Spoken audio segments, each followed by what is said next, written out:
ముందుగా ఇక్కడ ఈ సమావేశంలో ఉన్నటువంటి మేధావి వర్గానికి అందరికీ, ఎందుకంటే ఇక్కడ మొత్తం మేధావి వర్గం. ఇక్కడ ఉన్నవారు మ్యాక్సిమం నాకన్నా అనుభవజ్ఞులే. అయినా కూడా నాకున్న పరిజ్ఞానం మేరకు నేను నడిపిస్తున్నటువంటి మానవ హక్కుల సంస్థల గురించి నేను చెప్పదలుచుకున్నా.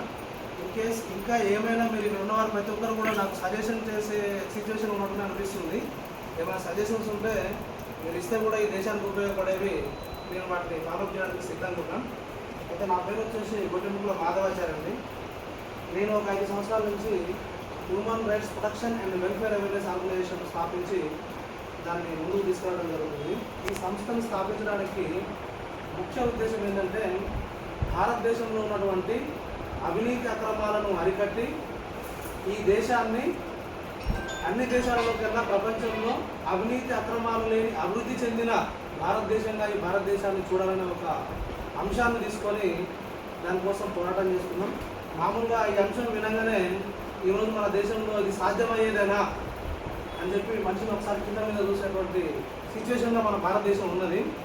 కానీ ఇది సాధ్యం కావాలంటే దీనికి మనము ఏం చేస్తే ఇది సాధ్యం, మనం సాధ్యం చేయకపోయినా కూడా మన భావితరాలైనా అలాంటి భారతదేశాన్ని చూసే విధంగా మనము కొన్ని బీజాలు నాటైనా సరే మన జీవితాన్ని అంతరించుకున్నా పర్వాలేదు. కానీ దానికంటూ కనీసం మనం బీజాలన్నా వేద్దాము, వీలైతే అలాంటి దేశాన్ని చూసే మనం మరణం పొందుదాము అన్న ఆలోచనతో ఆలోచించగా మన పెద్దలు మేధావులు ఎంతోమంది యొక్క ఆలోచనలను దేశం కోసం దేశ అభివృద్ధి కోసం పోరాటం చేసినటువంటి మేధావుల యొక్క వాళ్ళ యొక్క ఆలోచనలను ఒకసారి చూస్తే అందులో నాకు ఒక అంశం దొరికింది.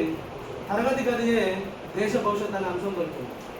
అయితే దీనికి శాశ్వత పరిష్కారము ఈ తరగతి గదియే దేశ భవిష్యత్తు అనేది శాశ్వత పరిష్కారం అని చెప్పి దాని గురించి నేను మీలాంటి మేధావులతో ఆలోచించగా ఎటు చూసినా కూడా దేశంలో ఉన్నటువంటి ఈ అవినీతి అక్రమాలు అరికట్టబడి దేశం అభివృద్ధి చెందాలంటే దీనికి శాశ్వత పరిష్కారం ఇక్కడనే కనబడుతుందని చెప్పి అర్థమైంది నాకు. అర్థమైన తర్వాత నేను దాన్నే ఎజెండాగా తీసుకొని మనము ఈ కార్యక్రమంలో మనం ఏం చేస్తామంటే టీనేజ్ పిల్లలు 13 సంవత్సరాల నుంచి 19 సంవత్సరాల వయసు ఉన్నటువంటి పిల్లలు ఎవరైతే ఉన్నారో మొక్కై వంగలదే మ్రాణై వంగదు మన పెద్దలు అంటుంటారు. ఆ వయసులోనే నీతి, నిజాయితీ, ధర్మం, మానవత్వం, దేశభక్తి, భారత రాజ్యాంగం పట్ల వారి స్థాయికి తగ్గట్టుగా వారికి ఎంత మేరకు పరిజ్ఞానం అవసరం రాజ్యాంగం పట్ల అనే అంశాలను వాళ్ళకు దేశభక్తిని వాళ్ళకు నూరిపోస్తే భావితరాలలో ఈనాటి బాలలే రేపటి భారత పౌరులు కనుక వేరే ఓటర్సు ఈ తరగతి గది నుంచి వచ్చిన వారే ఈ దేశ ప్రధాని అయినా, ఈ దేశ రాష్ట్రపతి అయినా, ఈ దేశంలో ఉన్నటువంటి అటెండర్ కాడి నుంచి మొదలు పెడితే అత్యున్నత స్థాయి, దేశంలో అత్యున్నత స్థాయి అంటే సుప్రీంకోర్టు ప్రధాన న్యాయమూర్తి, ఏ పొలిటీషియన్ కూడా కాదు. అత్యున్నత స్థానం అంటే సుప్రీంకోర్టు ప్రధాన న్యాయమూర్తి. అంతవరకు కూడా ఈ తరగతి గది నుంచి వచ్చిన వారే కనుక మరి ఇప్పుడు మన దేశంలో ఈ వ్యవస్థలలో మొత్తం వీళ్ళే ఉన్నారు. మరి వీళ్ళందరికీ నీతి అంటే ఏందో తెలియదా? వ్యాసం రాయమంటే ఒక్కొక్కరు 100 పేజీలు రాస్తారు, 2 రోజుల కోసం రాయమని రాస్తారు. అంత జ్ఞానవంతులు. ధర్మం గురించి రాయమంటే రాస్తారు, మానవత్వం గురించి రాయమంటే రాస్తారు, దేశభక్తుల గురించి రాయమంటే రాస్తారు, విచక్షణ జ్ఞానం గురించి రాయమంటే రాస్తారు. కానీ ఆచరణకు వచ్చే వరకు ఎంతమంది ఆచరిస్తారు? ఈరోజు భారతదేశంలో అత్యున్నత న్యాయస్థానంలో ఉన్నటువంటి ఒక జడ్జి ఇంట్లో కూడా వేల కోట్లలో కట్టలు బయటపడ్డాయి అని అవినీతి ఆరోపణలు జరుగుతున్న సందర్భం మనం చూస్తున్నాం. ఒక ఐపీఎస్ కూడా అవినీతి చేసిన ఆరోపణలు ఎదుర్కొన్న సందర్భాలు మనం చూస్తున్నాం. ప్రతి వ్యవస్థలో వీళ్ళంతా జ్ఞానవంతులు, వీళ్ళకి తెలివి లేదా, విద్య లేదా, చదువు లేదా, జ్ఞానం అంటే ఏదో తెలియదా, సంస్కారం అంటే ఏదో తెలియదా, ప్రతి ఒక్కరు తెలుసు. కానీ ఆచరించలేకపోతున్నారు. ఎందుకు ఆచరించలేకపోతున్నారు అంటే ఈ మొక్కై వంగనదే మ్రాణై వంగదని చెప్పి ఈ వయసులోనే వాటి గురించి తెలుసుకోవడం కాదు, అలవర్చుకునే విధానాన్ని కూడా నేర్చుకోవాలని చెప్పేసి మనము విద్యార్థి దశ నుంచే వాళ్ళకి అవేర్నెస్ చేసుకుంటూ వెళ్ళిపోవాలని చెప్పేసి ఈ కార్యక్రమాన్ని మనం తీసుకున్నాం. తరగతి గది దేశ భవిష్యత్తు, ఈనాటి బాలుడే రేపటి భావి భారత పౌరులు. ఇది మన రాష్ట్రంలో హైదరాబాద్లో మొట్టమొదటి ముషీరాబాద్ కవాడిగూడలో స్టార్ట్ చేసిన మనము హై స్కూల్లో దీన్ని దేశవ్యాప్తంగా ముందుకు తీసుకెళ్లాలన్న ఉద్దేశంతో ఇది ఒక ఉద్యమంలాగా దీన్ని ఉధృతం చేస్తే రేపటి నాడు వీళ్ళ నుంచే ఓటర్స్ వ్యవస్థలన్నీ ఇక్కడి నుంచే పుట్టుకొస్తే కనుక ఇక్కడి నుంచి వచ్చిన వారే వ్యవస్థలలో ఉంటారు కనుక రేపు భావి భారత తరాలలో 20-30 ఏళ్ళ తర్వాత ఆటోమేటిక్గా మన భారతదేశాన్ని అన్ని రంగాలలో అభివృద్ధి చెందిన అవినీతి రహిత భారతదేశంగా మనం చూడొచ్చు. మనకు స్వామి వివేకానంద కూడా చెప్పారు, 100 మందిని వజ్రం వంటి మనసున్న వాళ్ళని ఇస్తే ఈ దేశానికి నాకు ఇస్తే నేను ఈ దేశాన్ని తీర్చిదిద్దగలుగుతాడు. ఆయనకు అంత కెపాసిటీ ఉంది. కానీ నేనేమనుకుంటున్నా అంటే స్కూల్కు వజ్రం వంటి మనసున్న వాళ్ళు ఒక్కరు తిన్నా చాలు మనము ఈ దేశాన్ని అభివృద్ధి చెందిన దేశంగా నేను చూపించగలనన్న విశ్వాసంతో నేను ముందుకెళ్తున్నా. కాబట్టి యావత్ దేశ ప్రజలకు, మొత్తం రాష్ట్ర ప్రజలకు అందరినీ కూడా నేను కోరేది ఏంటంటే ఈ కార్యక్రమానికి సపోర్ట్ చేయాలి. ఎవరి వంతు వాళ్ళు సపోర్ట్ చేస్తూ, ఒకరు సజెషన్తో, ఒకరు ఆర్థికంగా, ఇంకొకరు మానసిక ధైర్యంతో ఎలాంటి సపోర్టింగ్ అవసరమో ఈ కార్యక్రమాన్ని ముందుకు తీసుకెళ్ళి దీన్ని దేశాన్ని అభివృద్ధి చేయడానికి అలాంటి సపోర్టింగ్స్ కోరుకుంటూ ముందుకెళ్తున్నాం. ఇక్కడ ఉన్నటువంటి మీ యొక్క మేధావులను కూడా నేను కోరుకునేది ఒకటే, మీరు మా సంస్థలకు రండి, మా సంస్థలో మీరు ఉండండి, నాకు జనబలం కావాలి, ఇవన్నీ నేను కోరుకోనండి.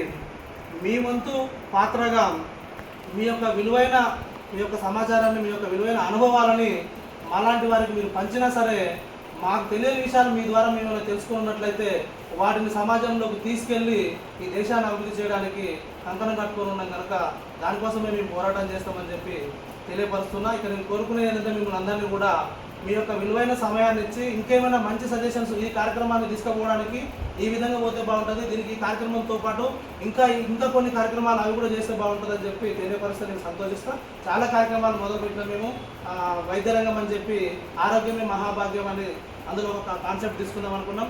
దానిలో భాగంగానే మనము ఈ శ్రీనివాస్ సార్ గారు ఒక మీటింగ్లో కలవడం వల్ల సార్ ఇట్లా మనకు వాల్యూ లైఫ్ ఇట్లా కంపెనీ ఉన్నది, దాని ద్వారా ఇట్లా చేస్తున్నామని చెప్తే ఇది కూడా మనం ఆరోగ్యమే మహాభాగ్యం అనే కార్యక్రమానికి ఉపయోగపడుతుంది. మనిషి ఆరోగ్యంగా ఉన్నప్పుడే ఏదైనా సాధించగలుగుతారు కనుక అది మొట్టమొదటి ముఖ్యమైన విషయమే కనుక సార్తో మనం పొల్యూట్ అయ్యి దీన్ని ముందు తీసుకెళ్ళాలనుకుంటున్నాం.